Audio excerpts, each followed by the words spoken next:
ராதே கிருஷ்ணா. மார்கழி மாசம் பகவான் பிரத்யக்ஷமா பலவிதமான லீலைகள் பண்ணக்கூடிய ஒரு மாசம் மார்கழி மாசம். நம்முடைய தேசத்துல ஒவ்வொரு மாசத்திலயுமே விதவிதமான வைபவங்கள் நடக்கிறது.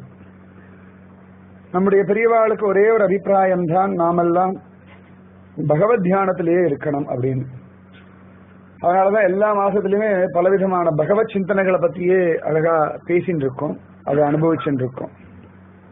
அதுலயே ஆண்டாளுடைய திருப்பாவை பாடினதுனாலேயே மார்கழிக்கு இன்னும் ஏற்றம் ரொம்பவே ஜாஸ்தி. ஆண்டாள் இந்த ஆயர் குலத்துல இருக்கிற ஒரு பெண் போலவே பாசுரம் பாடுறார். நிறைய ஆண்டாள் ஒரு பிராமண குடும்பத்துல வளர்ந்த குழந்தைதான். ஆனாலும் அவளுடைய பழக்க வழக்கங்கள் எல்லாம் அந்த இடைச்சேரி அந்த ஜனங்களோட தான். ஏன்னா கண்ணனுடைய குலம் அப்படின்னு அவளுக்கு அபிப்பிராயம். அதனால ஆண்டாளுடைய பாசுரங்கள் எல்லாமே ஒரு மாட்டுக்காரர்கள் பேசக்கூடிய சங்கேத பாஷையில தான் நிறைய பேசுறார், அனுபவிச்சு பேசுறா. ஒவ்வொரு வார்த்தையிலுமே ஒரு சின்ன ஒரு 5 வயசு குழந்தை நன்னா ஞாபகம். ஆண்டாள் திருப்பாவை பாடும்பொழுது 5 வயசுல திருப்பாவை பாடிடுறா. அவ்வளவு அழகா ஆண்டாள் திருப்பாவைய அனுபவிச்சு பாடுறா. 5 வயசுல ஒரு விஷயத்த நம்ம ஸ்லோகம் மனப்பாடு பண்ணி சொன்னாலே பெரிய விஷயம் அப்படின்னு. அப்ப எப்பேற்பட்ட ஒரு பகவத் தியானம் இருக்கும்னு பார்த்துக்கோங்க.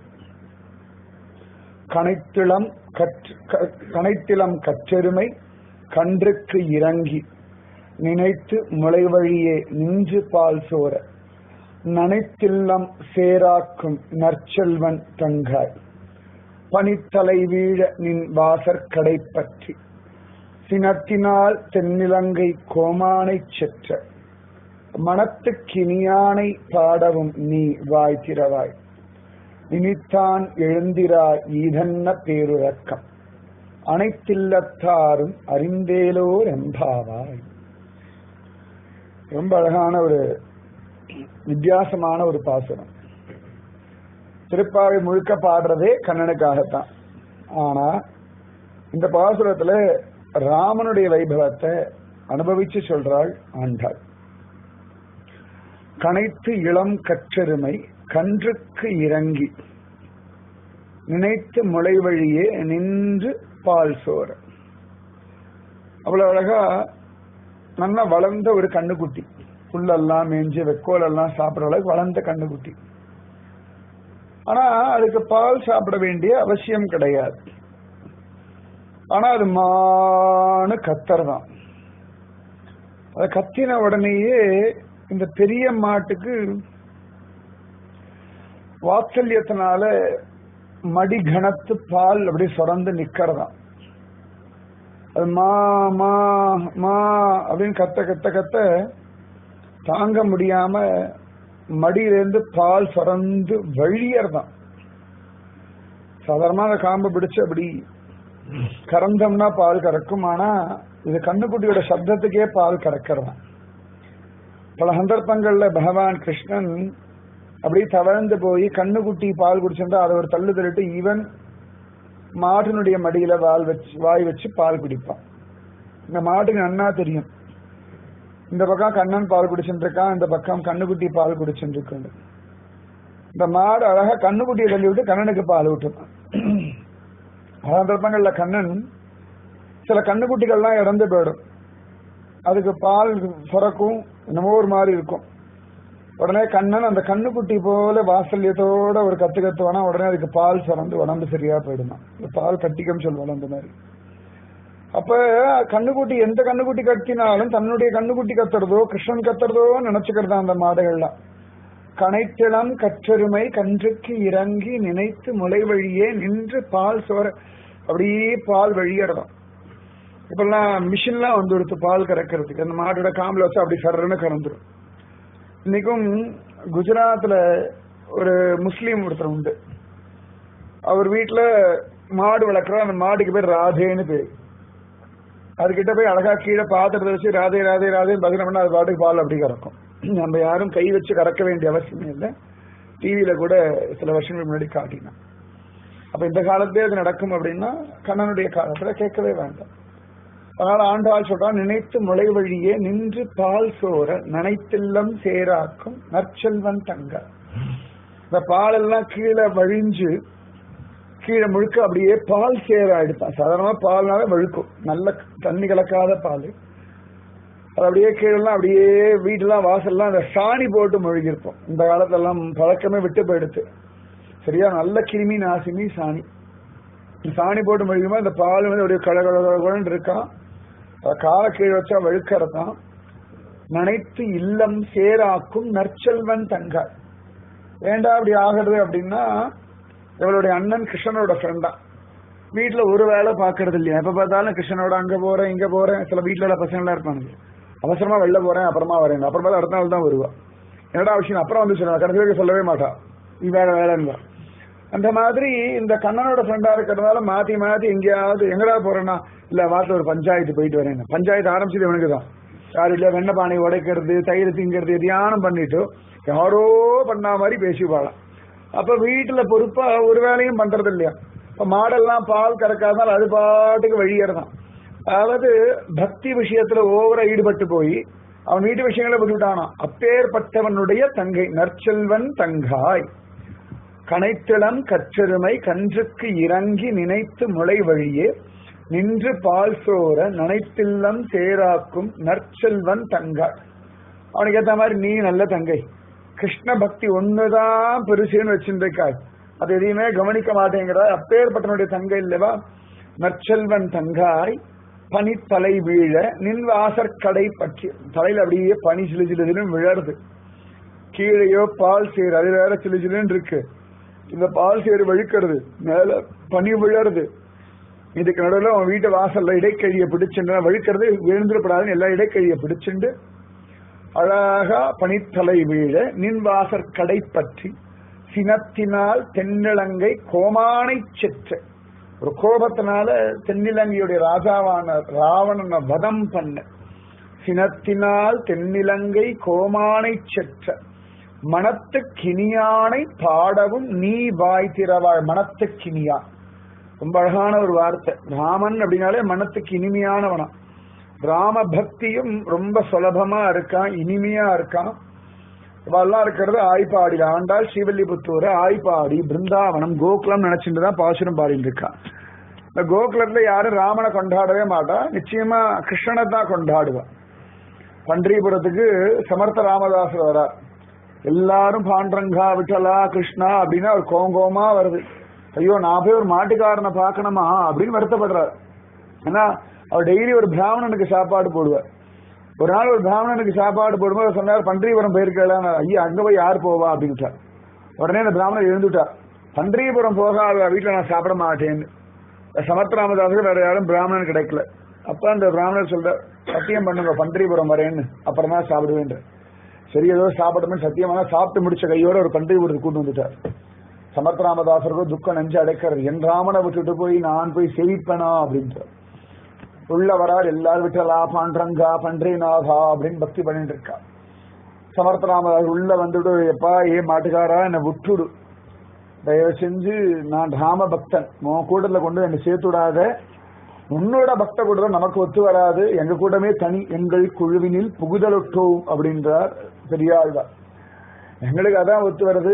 இப்ப நம்மளே எவ்வளவு கோஷ்டி இருக்கும், பத்மநாப கோஷ்டி, பாண்டங்க கோஷ்டி, வைகுண்டபதி கோஷ்டி, இத்தனை கோஷ்டி இருக்கு. தூத்துக்குடியில வைகுண்டபதினு ஒரு பெருமாள் இருக்கார், ஆச்சரியமான பெருமாள், ரொம்ப அழகா இருப்பார், குருவாயிருப்பன் சைஸ் தான் இருப்பார்.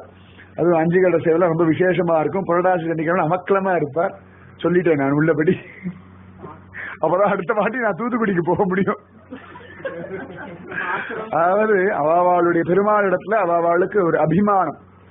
அப்ப அந்த சுவாமியை சொல்லும் பொழுது ஒரு ஆனந்தம். அதனால சமர்த்த ராமதாசருக்கு ராம தரிசனம் வேணுமேன்னு கவலைப்பட்டு உள்ள வரார். பகவான் பாண்டுரங்கன் ராமனாகவே அவருக்கு காட்சி கொடுக்கிறான், கையில கோதண்டத்தையும் அம்பரா துணி எல்லாம் வச்சுண்டு. அப்ப பகவான் என்ன பண்றான்னா, எந்த பக்தா எப்படி ஆசைப்படுறாளோ அது போல கிருப பண்ணக்கூடிய ஒருத்தன். ஆண்டாள் அழகா இந்த ஆய்ப்பாடியில் எல்லாரும் கிருஷ்ண தியானம் பண்றவா. ஆண்டாள் வேணுண்டவே இவளை பார்த்து மனத்துக்கினியான் அப்படின்னு ராம விஷயத்த சொல்றான். ஏன்னா அது எங்க வீட்டுல வந்து ராவண பத்தி சொல்றீங்கன்னு சண்டை போட வெளில வருவாள். அப்ப அவளை பிடிச்சிக்கலாம் அப்படின்னு உள்ள படுத்துட்டே இருப்பா. கிருஷ்ண விஷயம் சொன்னார். சினத்தினால் தென்னிலங்கை கோமானை செற்றம் மனத்துக்கினியான். ராவணன் நினைச்சாலே மனசுக்கு ஒரு இனிமையா இருக்கு. ஏன்னா இப்படிதான் நடக்கணும், அப்படிதான் நடக்கணும். எந்த இடத்திலையும் தர்மத்தை மீறாத ஒருவன் ராமச்சந்திரமூர்த்தி. தர்மம் அப்படின்னா ராமன் தான். அவனை தவிர வேற யாராலையும் அப்படி தர்மப்படி நடக்க முடியாது. அதனால மனத்துக்கு எல்லாருக்கும் பிடிக்கும். இன்னைக்கும் உலகத்திற்கு யார வேணா கேளுங்க, ராமன்னா மரியாதா புருஷன் அப்படின்னா. இன்னைக்கும் உலகத்துல பல பாஷைகள் இருக்கக்கூடிய ஒரு கிரந்தம் ஸ்ரீமத் ராமாயணம். எல்லாருக்குமே ராமன்னா நன்னாவே தெரியும். அதனால மனத்துக்கினியானை பாடவும் நீ வாய் திறவாய். இப்ப நாங்க ராமா அப்படின்னா உடனே சண்டை போட்டு கிருஷ்ணா அப்படின்னு கத்த வேண்டாமா. பாண்டரங்கா அப்படின்னா பத்மநாபா, வைகுண்டபதி, வைத்தமாநிதி, திருக்குறுங்குடி சுந்தர பரிபூர்ண நம்பி அப்படிலாம் சொல்லணும் இல்லையா? ஆச்சரியமா திருப்பதி வெங்கடாச்சலபதி அவாள்லாம் வேற இருக்காங்க. அப்ப அவாவாளுடைய சுவாமியை சொன்னா சொல்லலாம் அப்படின்னா அவனை கோச்சுண்டு எங்க பெருமாள் சொல்லிட்டு அப்படின்னு சண்டைக்கு வரணும் இல்லையா? ராமானுஜா ஆச்சாரியன் கதியேன்னு இருக்கவா. அப்ப அவாவாளுடைய அபிமான சுவாமி அனுபவிக்கணும் இல்லையா? குருஜி அம்மா நாமட்டு வேணான்னு என் குரு, அது என்ன கதையா இருக்கேன்.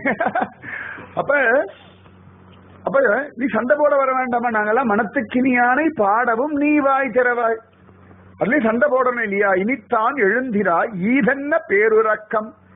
இதனடி இவ்வளவு நேரம் தூங்கிட்டு இருக்கா, ஈதன்ன பேருறக்கம். இவ்வளவு நேரம் தூங்கி அனைத்தில்லத்தாரும் அறிந்தேலோர் எம்பாவாய்.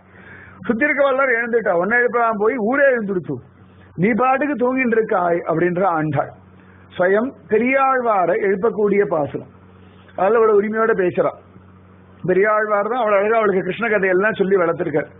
பெரியாழ்வார் பாசுரங்களையே கிருஷ்ணானுபவம் தான் ரொம்பவே ஜாஸ்தி. சீதக்கடலுள் அமுதன்ன தேவகி கோதை குழலால் அசோதைக்கு போத்தந்த பேதை குழவி பிடித்து சுவை துண்ணும் பாத கமலங்கள் காணீரே பவளவாயீர் வந்து காணீரே அப்படின்னு அவ்வளவு அழகா பெரியாழ்வார் கிருஷ்ணலீலைய கிருஷ்ண அழக வர்ணிக்கிறார். சப்பாணி அப்படின்னு பாண்டங்கனெல்லாம் அனுபவிக்கிறார். கிருஷ்ணானுபவத்துல திளைக்கிறார். பகவானை கைகுட்டி விளையாடுறா அப்படின்றார். தளர்நடை நடவானோ அப்படின்றார். அப்பேற்பட்ட பெரியாழ்வார் இடத்துல ராம விஷயம் சொன்னா சண்டைக்கு தானே வருவார். அப்ப சண்டைக்கு வரும்போது அவரை கூட்டுண்டு போயிடலாம் அப்படின்னு சொல்லி அவரை எழுப்புறாளாம். இன்னொன்னு பகவத் விஷயத்துல இப்படி இருக்காளாம். பல சந்தர்ப்பங்கள்ல நம்ம வாழ்க்கையில பல காரியங்கள் பண்ணிட்டு இருக்கோம். ஆனா நம்ம ஆத்மாவுக்கு வேண்டிய காரியம் பண்றோமான்னு பார்த்தோம்னா இல்லை. நம்ம அழகா திருமங்கை ஆழ்வார் சொல்றார், தெரியேன் பாலகனாய் பல தீமைகள் செய்து மிட்டேன், பெரியேன் ஆயினபின் பிறர்க்கே உழைத்து ஏழையான. நிறைய தவறு பண்ணிடுறோம். அதுக்கப்புறம் திருத்திக்கணும்ன்றதை விட சரி அடுத்த வாழ்க்கை அதை பண்ணுவது, அதுல நம்முடைய தவறுகளோ அதை திருத்திக்கணும்ன்ற ஆசையை கூட மறந்து போயிடுறது பாருங்க. அதை பத்தி யோசனையோட செய்தி காதல எழுந்துக்கணும், சமைக்கணும், வேலைக்கு போகணும், பணம் சம்பாதிக்கணும். இந்த நினைவுகள்ல நாம நம்முடைய தவறுகளை திருத்திக்கணும், இனிமே புனர்ஜென்மா வரப்படாது, பகவான் அடையணும்ன்ற அந்த சிந்தனை கூட டைம் இல்லாமல் ஏழையா போயிடும். அப்புறம் ஒரு சிதியில திரும்பி பார்க்கிறோம், வாழ்க்கையில டக்குனு முடிஞ்சு போயிடுறது. அப்புறம் வாழ்க்கை முடிஞ்ச பிறகுதான் ஒரு அபிப்பிராயமே வருது. நம்மளே பாருங்களேன், இருக்கும் பொழுது எல்லாரையும் கொண்டாடுறோமோ இல்லையோ, போனதுக்கு அப்புறமா எல்லாருமே கொண்டாடுறது உலகத்தினுடைய ஸ்வபாவம். அப்ப ஆண்டாள் சொல்றா, இப்படி படுத்துட்டு கிடக்குது ஏடி, பகவத் விஷயத்துல ஊற்றமுடையவளா இருக்கணும். எல்லாருமே நல்லவாதான், பகவத் விஷயத்துல கொஞ்சம் ஊற்றம் வந்தா நல்லது. ஏதோ பண்ணிட்டு இருக்கோம், பிரயோஜனம் இருக்கோ இல்லையோ எல்லாத்தையும் பண்ணிட்டு இருக்காய், பகவான் அனுபவி. நம்முடைய பிரத்யேகமான கடமை என்னன்னா பகவான் அனுபவிக்கிறது தான். ஆண்டாள் இவரை சொல்றா, பனித்தலை வீடுன்னு சொல்லும்போது முன்னாடி சொல்றா, இந்த மாடுகள்லாம் பால் கறக்காம வண்ணம் பாட்டுக்கு ஏதோ வேலை பண்ணிட்டு இருக்கான், அதனால மாடுகள்லாம் கறவை அப்படி கீழே வந்து அப்படி வழிஞ்சிட்டு கிடக்கிறது அப்படின்றா. அந்த மாதிரிதான் நம்முடைய நாட்கள் குறைஞ்சுட்டே இருக்கு. பகவத் தியானம் பண்ணாம எப்படினாலும் நாட்கள் வீணா போயிட்டு இருக்கு. பகவத் தியானம் பண்ணிட்டோம்னா அந்த நாள் வாழ்ந்த நாள். பெரியாழ்வார் இடத்துல சொல்றார், அவை எனக்கு பட்டினினாலே அப்படின்னு சார். ஆகாரம் சாப்பிடாத நாள் பட்டினி கிடையாது. என்னைக்கு ஓவாதே நமோ நாரணாவென்று என்னைக்கு நான் பகவான் நாம ஜபம் பண்ணலையோ அன்னைக்கு எனக்கு பட்டினி நாள் தான்ப்பா. அதனால எப்பொழுதுமே ஒரு நாமத்தை ஜபிக்கணும்ன்றார். இப்ப நம்ம எதுவுமே பண்ணதுனாலும் நாள் போகத்தான் போறது. இப்ப 2 நாள் இங்க இருந்தோம், பண்டரிபுரத்துல இருக்கோம், நாள் போயிட்டு இருக்கு. ஆனா எப்படி இருக்கு, அப்படி எனர்ஜெட்டிக்கா, அப்படியே உள்ளுக்குள்ள அவ்வளவு சந்தோஷம், ஆனந்தம். வீட்டுல மட்டும் எல்லா காரியம் இங்க பண்ணிட்டு தான் இருக்கோம். சாப்பிடுறது, தூங்குறது, பேசுறது, சிரிக்கிறது, புலம்புறது எல்லாம் பண்ணிட்டு தான் இருக்கும். ஆனாலும் அதை தாண்டி ஒரு பாண்டரங்க ஸ்மரணை மேலோங்கி இருக்கு இல்லையா? அப்ப ஆண்டாள் சொல்றார், நம்முடைய பிராதான்யமான கடமை பக்தி, பகவன் நாம ஜபம், பகவத் தியானம். இதுதான் நம்முடைய முதல் கடமை. இப்ப திருப்பாவை உட்காந்துக்கிறது இதுதான் முதல் கடமை. அதுக்கப்புறம் தான் தூங்குறது, எழுந்துக்கிறது எல்லாமே. அதெல்லாம் கடமை தான். ஆனாலும் அதை விட பிராதான்யமான கடமை அதுமாதிரி நல்லா இருக்கு இந்த திருப்பாவை எனக்கு. ஏன்னா எல்லாரும் தூங்க விடாம விடிய காலம்புற சொல்ல வேண்டிய திருப்பாவை ராத்திரி 11:30 மணிக்கு சொல்ற ஒரு சுகம் தானே. குளிர குளிர குளிர அது பன்றிபுரத்துல பாண்டரங்கன் அழகா சொல்லிட்டு இருக்கான்னா அப்ப விசேஷம் தானே. அப்ப ஆண்டாள் சொல்ற அப்படி அனுபவிக்கணும். நேரத்தை வீணடிச்சுடாது, இழந்துடாது. நற்செல்வன் தங்காய். அது தவிர எத்தனையோ பெரியவாள்லாம் நமக்காக எவ்வளவு சிரமப்படுறா. இப்ப நம்ம எல்லாம் சுகமா வாழ்ந்துட்டு இருக்கோம், லேசா நாமஜபம் பண்ணா போதுன்றோம். இப்ப குருமார்கள்லாம் நமக்கு உபதேசம் பண்றா. இப்ப நம்ம யாருக்கா ஒருத்தருக்கு ஒரு 10 ரூபா கொடுக்குறோம்னு வச்சுக்கோங்களேன். நம்ம கிட்ட பணம் இருந்தா தானே கொடுக்க முடியும். நமக்கே பைசா இல்லைன்னா நம்ம யாருக்கா கொடுக்க முடியுமா? இப்ப குருமார்கள்லாம் இவ்வளவு பேருக்கு உபதேசம் பண்றா. இவ்வளவு பேருக்கு உபதேசம் பண்றான்னா எவ்வளவு நாமம் அவ ஜபிச்சுட்டு இருப்பா பாருங்க. இப்ப இல்லாட்டி கொடுக்க கொடுக்க குறைஞ்ச பேர் அடுத்த ஆளுக்கு எப்படி உபதேசம் பண்ண முடியும்? அப்ப அவ்வளவு நாம அவ ஜபிக்கிறா. இப்ப நம்ம எல்லாம் கொஞ்சம் நாம ஜபிச்சாலும் எனக்கு இந்த அனுபவம் கிடைச்சது, அந்த அனுபவம் கிடைச்சதுன்னு சொல்றோம். அத்தனோண்டு அது கிடைச்சிருமா? நாம இவ்வளவு அப்பா பகவானோட சரித்திரம், பக்தா சரித்திரம் எல்லாம் கேட்டா அவளுக்குலாம் அப்படி கிடைச்ச பகவான் எனக்கு இப்படி கிடைச்சுட்டானே அப்படின்னு எப்படி கிடைக்கிறதுனா, சில சமயத்துல இந்த குழந்தைகள்லாம் உண்டியல் அப்படி சேர்த்து வச்சுட்டு இருக்கும். ஏதான ஒரு சைக்கிள் வாங்கலாம், இல்லாட்டி ஏதோ ஒன்று வாங்கலாம்னு சொல்லுவோம். உனக்கு குழந்தை சொல்லுவோம், நான் சேர்த்து வச்சிருக்கேன், நான் என் பணத்தை தரேன்ப்பா, அதை போட்டு வாங்குவோம், உங்களுக்கு ஸ்ட்ரெயின் இல்லாமல் இருக்கும். அது மொத்தமா 100 ரூபாய் சேர்த்து வச்சிருக்கும். அதுக்கு வாங்கக்கூடிய பொருள் 10,000 ரூபாய் இருக்கும். இந்த குழந்தை ஒரு 100 ரூபாய் கொடுத்துட்டு, நான் உண்டியில அப்பாவுக்கு சேவிங்ஸ் பண்ணி கொடுத்தேன், அப்பாவுக்கு நிறைய தடவை கொடுத்தேன், அப்பா கிட்ட தான் வாங்கி வச்சிருக்கு, அப்பா தான் உண்டியில போட சொல்லியிருக்காரு, அப்பா அம்மா கிட்ட வாங்கி திருப்பி அப்பா கிட்டே கொடுக்கறது. இது 100 ரூபாய் கொடுத்து நான் சேவிங்ஸ் பண்ணி இந்த சைக்கிளை வாங்கினேன், அப்பா கொஞ்சம் மேல போட்டார் அப்படின்னு. ஃபுல்லா போட்டதே அப்பா தான். அது போல நமக்கு நாமஜபத்தை உபதேசம் பண்ணிட்டு ஏதான ஒரு காரியம் நடக்கணும், அதுக்கு இவ்வளவு நாமஜபம் வேணும், இத்தனை தியானம் வேணும் இருக்கு இல்லையா, அதை சத்குரு பண்றேன். நான் இத ஸ்வயம் அனுபவத்துல குருஜி அம்மாவிடத்துல நிறைய தடவை நான் பார்த்திருக்கேன். பல சந்தர்ப்பங்கள்ல கண் கூட அதை நான் பார்த்திருக்கேன். அம்மா சொல்லுவா, போன் பண்றாடாவ அப்படின்வா. சரிம்மா அப்படின்னு. நிறைய பேருக்கு புரியாது, போன் ஒன்னும் அடிக்காது, போன் பண்ணிட்டாடா, சரி நான் கொஞ்ச நாள் அவளுக்காக நாமஜபம் பண்றேன் அப்படின்பா. முதல்ல வந்த சீயால் நிறைய பேர் புரியாது, நாங்களாம் கூட மேல எனக்கு தெரியும், சரிம்மா அப்படின்னு. அவளுக்கு ஏதோ காரியமாகணும்னு சொல்லி அவன் நாமஜபம் ஆரம்பிப்பா. ஆரம்பிக்கும் போது குருவை தியானம் பண்ணுவா, அம்மா நல்லபடியா நடக்கணும், இப்படி நடத்தி கொடுக்கணும்.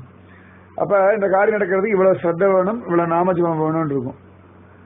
அவ எவ்வளவு விடுறாளோ அந்த நாமஜபத்தை குருஜி அம்மா உட்காந்து ஜபிச்சு அந்த காரியத்தை நடத்தி கொடுக்கறத நான் பார்த்துட்டு. போன் பண்றான்னா அவளோட தியானம், இந்த டெலிபதின்னு சொல்லுவா. அவ எங்கேருந்தோ தியானம் பண்ணுவா, அது இருந்த இடத்துல அம்மா உணர்ந்து இவ தியானம் பண்றா, அவ தியானம் பண்றா. சில சந்தர்ப்பங்கள்ல அம்மா சொல்லுவா, வந்து தொலைய மாட்டேங்கிறா, வீட்லயே உட்காந்து நெய் நச்சரிக்கிறா அப்படின்பா. அதுக்கப்புறம் உட்காந்து தியானம் ஒண்ணு இங்க வந்து நேரம் கேட்க பக்கத்துல தான் இருப்பா, வரமாட்டா. அதுக்கப்புறம் அந்த வாரம் சொல்லுவா, வர வேண்டியது தானே, என்ன பெருசா வீட்டுல உட்காந்து என்ன பண்றா அப்படின்பா.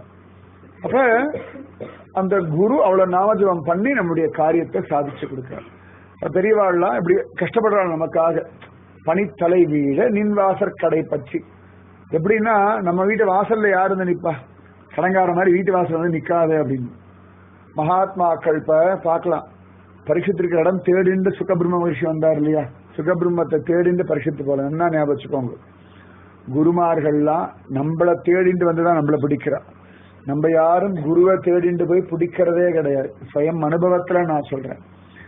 அப்ப நின்வாசற் கடை பற்றி, பனித்தலை வீழ நின்வாசற் கடை பற்றி. நம்ம வீடு வாசல்ல வந்து படியா கிடக்கிறாளாம், எப்படியாவது நம்மளை பக்தி பண்ண வச்சிடணும், நாமஜபம் பண்ண வச்சிடணும், ஒன்னால முடியும், நம்பு பகவான் இருக்கான், அது நமக்காக நம்ம கூட நிக்கிறாளாம். அதுதானே ஒரு குருவுடைய கிருபை. சமர்த்த ராமதாசர் ஒரு நாள் ஒரு வீட்டுக்கு போற, ஒரு நாள் பிக்ஷை எடுக்க போவார். ஒரு நாள் வீட்டு வாசல்ல போய் நிற்கும் போது அவர் வீட்டை சாணி சுருணை போட்டு தொடச்சுட்டு இருக்கா. அவருக்கு ரொம்ப கோபம் வந்தது. ஒரு பிக்ஷை கேட்டவொடனே உடனே சாணி சுருணை தூக்கி வீசி அவர் முகத்துல அடிக்கிறார். அவர் முகத்துல வந்து விளையாடுது. ஒன்னும் சொல்லல, துணியை எடுத்துட்டு போயிடுறார். கொஞ்ச நாள் ஆயாச்சு, அவர் திருப்பி அதே வீட்டுக்கு பிக்ஷை எடுக்க வர்றார். அப்ப அந்த பொம்பளை ஓடி வந்து அவர் பிக்ஷை போட்டு, மன்னிச்சிருங்க சுவாமி, அன்னைக்கு இந்த மாதிரி உங்க மேல சாணி சுருணையை போட்டு விட்டேன், என் மனசே ஆறல, எனக்கு அந்த சாணி சுருணையை கொண்டு என் முகத்துல போட்டுடுங்க, அப்பதான் எனக்கு சமாதானம். அவர் சொன்னார், முடியாதேம்மா. ஏன் அப்படின்னா, சாணி சுருணைக்கு நல்ல கதி கிடைச்சிடுது. என்ன ஏது அப்படின்னு கேட்க அவர் சொன்னார், இல்ல நீ ஏதோ துக்கத்துல இருந்தா சாணி சுருணையை வீசி எரிஞ்ச, நான் போய் அந்த துணி அலசிண்டே இருந்த நாமநாமத்தை ஜெபிச்சு ராமா ராமா ராமா ராமான்னு சொல்லி அதை நன்னா அலசிண்டே இருந்தேன். ராமநாமத்தை சொல்லி அலச அழுக்கெல்லாம் போச்சு. அப்ப நான் சொல்ல, ராமா அவளுக்கு ஏதோ துக்கம் இருக்கு, அந்த துக்கத்தையும் அழுக்கெல்லாம் எடுக்கிற மாதிரி அவன் மனசையும் அழுக்கெல்லாம் எடுத்துருன்னு கொஞ்சம் கொஞ்சமா அவன் மனசு மாறி இருக்கு. அப்புறமா அந்த துணி நல்லா வெள்ளை வெள்ளையே அந்த ஒவ்வொரு நூலா பிரிச்சு எடுத்துட்டேன். அப்புறம் அந்த நூலெல்லாம் சேர்த்து ஒரு திரி ஆக்கினேன். டெய்லி என்னுடைய ராமனுக்கு விளக்கேத்தினேன். ராமா வாழ்க்கை விடியட்டும், வாழ்க்கை நன்னா இருக்கட்டும் விளக்கேத்தினேன். ராமன் கிருப பண்ணிட்டான். நீ பகவான் சொல்ற சமர்த்த ராமதாசர், நீ டெய்லி ராமனுக்கு விளக்கேத்துறதுக்கு திரி கொடுத்தல்ல, அந்த பலம்ன்ற நான் சாணி சுரணையை தூக்கி போட்டேன், அதுக்கு இவ்வளவு பெரிய பலமா அப்படின்ற. பயனன்றாகிலும் தாங்கல்லராகிலும் செயல் நன்றாக திருத்தி பணி கொள்ளலாம். அப்ப குருமார்கள் நமக்காக இவ்வளவு பிரயத்தனப்படுறான். அப்ப நம்ம அது கூட கோஆபரேட் பண்ணணுமா இல்லையா? நான் உட்காந்து திருப்பாவை சொல்றேன், அப்ப நீங்க ஒருமா ஆன் பண்ணி கேட்கணும் இல்லையா? இங்க எதிர்க்க கேட்கிறவாளும் இருக்கு, மொபைல் வழியா கேட்கிறவாளும். நீங்க ஆன் பண்ணி கேட்கிற அந்த ஒரு சின்ன கர்மா பண்ணா போதும் இல்லையா? பண்ற வரைக்கும் என்னால பண்ண முடியும். அதுக்கப்புறம் கேளு கேளு கேளு ஒரு மொபைல் தானே நானும் இங்க ஆன் பண்ணி விட முடியும். அதான் ஆன் பண்ணி கேட்கணும். அது போல குருமார்கள் பகு பிரயத்தனம் பண்றா, நம்ம கொஞ்சோண்டு பிரயத்தனம் பண்ணா கூட போதும். எப்படி ஒரு குழந்தை வந்து அம்மாவுக்கு பெருசா சமையல்லாம் பண்ணி தர வேண்டாம், ஆனா அம்மா சமைக்கிறத ஜோரா சமத்தா சாப்பிட்டு எடுத்துனா அம்மாவுக்கு அதுவே பெரிய சந்தோஷம். அது போல அவ்வளவு அழகா குருமார்கள்லாம் உன் வீட்டு வாசல் நின்று காத்துண்டு பஜனை பண்றா, பக்தி பண்றா. அதை நீ அனுபவிக்க வேண்டாமா? எல்லாரும் நிறைய பேர் முழிச்சுக்கிறா. இப்ப வெளிநாட்டுல எல்லாம் பல பேர் இந்து தர்மத்தை பிடிச்சிட்டு இங்க வந்து ரமண மகரிஷி பெரியவாள்லாம் பார்த்து ஆசீர்வாதம் வாங்கி எவ்வளவோ காரியங்கள் சாதிச்சிருக்கா. இங்க இருக்காய், இங்க பிறந்திருக்காய், அதை அனுபவிக்காம நேரத்தை வீணடிக்கலாமா? அதனால அனைத்தில்லத்தாரும் அறிந்தேலோர் என்பாவா, எல்லாருக்கும் கிருஷ்ண பலம் புரிஞ்சுடுத்து, உனக்கு புரியலையா நம்மள எழுப்புறா. அதனால நேரத்தை வீணடிக்காம பகவத் பக்தி பண்ணிண்டு பகவத் தியானத்துல அழகா தொலைச்சு மேல ஜம்மனு வசந்து வரணும். இப்ப இந்த பாசுரத்தை எல்லாரும் சேர்ந்து சொல்லுவோமா? கனைத்து இளம் கற்றெருமை கன்றுக்கு இறங்கி நினைத்து நுழைவழியே நின்று பால் சோர மனைக்கில்லம் தேராக்கும் நற்செல்வன் தங்கார் பனித்தலை வீழ நின் வாசற்கடை பற்றி தினத்தினால் தென்னிலங்கை கோமானை செற்ற மனத்துக்கு இனியானை பாடவும் நீ வாழ்கிறவார் இனித்தான் எழுந்திராய் ஈரன்ன பேருறக்கம் அனைத்தில்லத்தாரும் அறிந்தேலோர் என்பாராய். அப்ப பக்தி பண்ணி சந்தோஷமா ஆனந்தமா நிம்மதியா இருக்கணும். புண்டலீகவாராதா எல்லாருக்கும் பாக்கியம். பன்றிபுரத்திலிருந்து ஒரு திருப்பாவை வரைக்கும், பன்றிபுரத்துல திருப்பாவை சொன்ன மாதிரி எனக்கும் ஞாபகம் இல்லை. எனக்கும் இது ஒரு வித்தியாசமான திருப்பாவை. நிஜமாவே ஒவ்வொரு வருஷமுமே திருப்பாவை ரொம்ப விசேஷமா வித்தியாசமா இருக்கும். இந்த வருஷம் இப்படி ஒரு திருப்பாவை சொல்றதுக்கு பாண்டரங்கன் கிருபை பண்ணா, குருஜி அம்மா விசேஷ கிருபை பண்ணதுனால இப்படி ஒரு திருப்பாவை நமக்கெல்லாம். ராதே கிருஷ்ணா, ராதே கிருஷ்ணா.